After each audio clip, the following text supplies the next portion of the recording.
やるまですよ、しゅうせみだ。本日なんですけど、本日は9割の方が知らないいい匂いの人になる習慣というところで、体臭ケア、落とし穴のおすすめアイテム紹介の方を皆さんの方にご紹介できればなと思います。それでは早速行ってみましょう。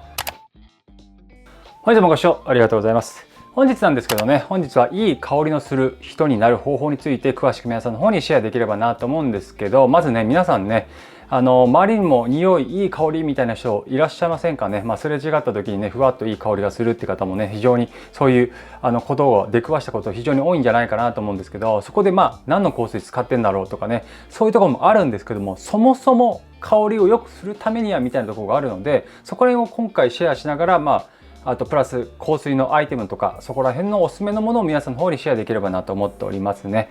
実はね、香りはその人の印象を大きく左右するんですよね。五感の中でもね、非常にね、香りっていうのはね、非常に大事っていうか、匂いで覚えていることが非常に大事だったりするので、匂いでこのなんか小学校のなんとかの香りだとかね、あの時の思い出だとか、非常にそういう昔の思い出が香りで出てくる、思い出すってこと非常に多いんじゃないかなと思うんですけど、プラスね、あの人、清潔感があるなって香りがあったりとか、一緒にいて心地いい香りだなとかね、そういう感じのはね、見た目じゃなくて香りの力っていうのはかなり大きいんですよ。っていうところで今回はなぜ体から匂いが出るのかというところと、どうすれば良い香りがする人になれるのかっていうところと、今日からできる習慣アイテムの選び方などを皆さんの方に徹底的にシェアしていきたいなと思いますので、最後まで見ていただければ非常に嬉しいかなと思います。はい、っていうところでまず1つ目なんですけど、なぜ体臭が出るのっていうところからなんですけども、まず前提として誰でも多少の匂いはあります。はい、主な原因なんですけども4つになります。皮脂ですね、あと汗、あとは染みついた汚れ、4つ目が食べ物の生活習慣になります。で、特に汗は出た瞬間から無臭でも乾いていく過程で菌と反応して悪臭に変わっていくっていうところで、例えばね、脇だったりとか足だったりとか背中だったりとか首周りだったりとかいろんなねところから、あと耳の後ろもそうか、そういうところから皮脂と汗が溜まりやすいところなんですけども、ここが匂いの原因となりやすいんですよね。そこで匂いを抑える基本習慣なんですけど、ではね、どうすれば嫌な匂いを防げるのかっていうところなんですけども、ポイントはよく洗う。これは基本ですよね。汗をかいたらなるべくね、早くシャワーをして、洗うっていうのが非常におすすめかなと思います。で、夏はね、もちろんね、暑いからね、洗う方非常に多いかなと思うんですけど、冬になると、ヒートテック着られる方非常に多いかなと思うんですけど、ヒートテックって結構ね、匂いがね、外に出ていかないので、メリノウールとか僕はね、使うんですけども、そういうものを着た方がいいかなと思いますね。ウールね、メリノウールって分かんない方いらっしゃるかと思うんですけども、非常にいいウールっていうところで、ウールってね、一年中使えるんですよ。暑い時には涼しくしてくれるし、寒い時には暖かくしてくれるので、非常になんかユニクロのヒートテックとかあるんですけども、それをね好んで着る人もいたりとか、暖かいからいいかなと思うんですけど、皮膚が弱い方とかっていうのは摩擦があるからね、結構合わなかったりするんですよ、ヒートテックって。僕もねちょっとね乾燥しちゃうので、肌がすごくカサカサなそうにはすごくそこまではならないんですけども、そういう乾燥肌の方はね、ヒートテック合わないと思うんですけども、そういう方はね、メリノウールぜひ使っていただければなと思います。最近あとドンキとかでもそうだし、ワークマンでもそうなんですけども、あと登山系のモンベルとか、そういうところからいろいろ出てるので、非常におすすめかなと思いますね。はい、そういうところで、特にね、夏だけじゃなくて冬の時期、この秋の時期もそうなんですけども、ここからが一番匂いに対して考えていかないといけないところなので、しっかり抑えるところは抑えていきましょうっていうところになりますね。はい、というところで2番目なんですけど、睡眠とストレスの管理になります。寝不足だったりとか、ストレスはね、皮脂の分泌をね増やしてしまうので、そこら辺はね抑えていこうっていうところでございます。夜更かしだったりとか、夜のね、夜中とかのね、暴飲暴食みたいなところは、匂いの元になるので、そういうところはやめた方がいいかなと思いますね。夜ラーメンだったりとかね、そういうのは食べない方がいい。あと寝る前とかにね、暴飲暴食みたいなね、そういうのはやめた方がいいかなと思いますね。あともね、睡眠はリラックスが大事なので、ちゃんと睡眠をとるっていうところですね。なかなかね、大谷選手みたいにね、10時間寝るって方は難しいかなと思うんですけど、基本的には8時間だったりとか、7時間を目安にちゃんと毎日リラックスして寝るっていうところで、寝る、いろいろグッズもあったりするんですけど、そういうものもね、取り入れて、リラックスして寝るっていうのも非常におすすめかなと思いますね。僕は一年中長袖長ズボンで寝るんですけども、エアリズムのパジャマを着ております。長袖長ズボンを着ることによって睡眠が非常にね、半袖半ズボンより良かったりするっていうのが、研究の結果が出てるみたいなので、僕もね取り入れてやってるんですけども、明らかにやっぱ違いますね。もう逆にもう長袖長ズボンで、素材がいいものじゃないと寝れなくなってる体質になってるというところで、半袖半ズボンだとねやっぱねちょっと寝てる時にね寒かったり温度調整が難しかったりするので、長袖長ズボンって非常におすすめなので、ぜひやってみるのをおすすめいたします。はい、で3つ目なんですけど、食事の見直しになりますね。お肉を中心だったりとか、ニンニクだったりとか辛いものだったりとか、そういうものはね体臭の原因になったりするので、韓国とかだとニンニクが入ってるもの多かったりするんですけど、韓国はねそこまでニンニクのものとかよりはお酒の匂いっていう方がちょっと気になったりするので、日本ってお酒の匂いよりニンニクの匂いの方が気にされる方非常に多いかなっていうところ、結構ねここ韓国でいろいろ話し合ったりするところのテーマだったりするんですけども、そこら辺はちょっと不思議だなと思ったりするところではあるんですけども、日本の考え方で言うとニンニク、そこら辺ですかね、体臭につながりやすいっていうところですよね。あとお肉中心、こちらね運動してる方だと、ケト体とかにする時には、お肉中心だったりするんですけども、そこら辺とかはねそこまで気にされてる方はなかなかいないかなと思うんですけども、ケト体にする時には僕もお肉中心にしたりするんですけども、そういうのって体臭どういう風になってるかわからないんですよね。なのでそこら辺はちょっと注意になってくるんですけど、結構これはもうガチガチ系のスポーツ選手だったりとか、フィジークとかそういう選手の部類になるのでちょっと省かせていただきますけども、そんな感じですね。逆にね野菜だったりとか、果物中心の、食生活は非常にね匂いを抑えられるので、そういうのもお勧めいたしますよって感じですね。お野菜の中でもアスパラガスとか、ドリアンだったりとか健康に良くてもね、特殊な匂いがしたりするので、強く出る食材もあるというところで、そちらの方もね認識して食べていただければなと思いますね。特にアスパラガスとかね、食べるとね結構匂い強いですよね。特にこちらもねスポーツしてる方だとアスパラガス結構ちゃんと取ったりするんですけども、はい。で次なんですけども、衣類と空間の香りの管理でございますね。実はね香る人って香水以外に生活習慣がまず違うんですよ。洗濯乾燥を丁寧にするっていうところで、一度着た服はしっかり洗濯をするのが大事になります。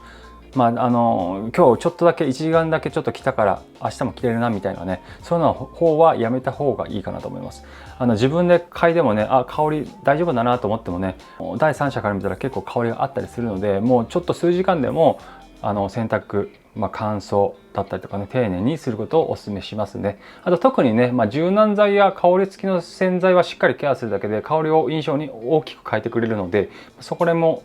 取り入れていくのも非常にお勧めかなと思いますね。次が寝具の管理になりますね。シーツやね枕カバーにもね汗と皮脂が染み込むっていうところで、こちらもね自分でね匂いはこれあるのかないのかっていうのは結構難しかったりするんですけども、加齢臭だったりとかもね、そこら辺はね自分だけじゃわからない香りなので、そこら辺はね週1回を目安に洗濯するだけでも寝てる間の嫌な匂いというか移るのをね防げたりとか、匂いがなくなるので、ちゃんとねそこら辺も寝具の管理をしてくるのをお勧めいたします。プラス室内の空気だったりとか香りですね。特にねルームスプレーやディフューザーがあるんですけども、そちらを使っていくのが非常にいいのかなと思ってるんですけども、僕もねルームスプレーだったりとか、ディフューザーっていうのはもう本当に大好きでいろいろ取り入れて置いてるんですけども、部屋ごとに良い香りをするっていうのも抜群に効果的になるので、その香りが服やね髪の毛だったりとか自然に染みつくんですよ。その香りになっていくので、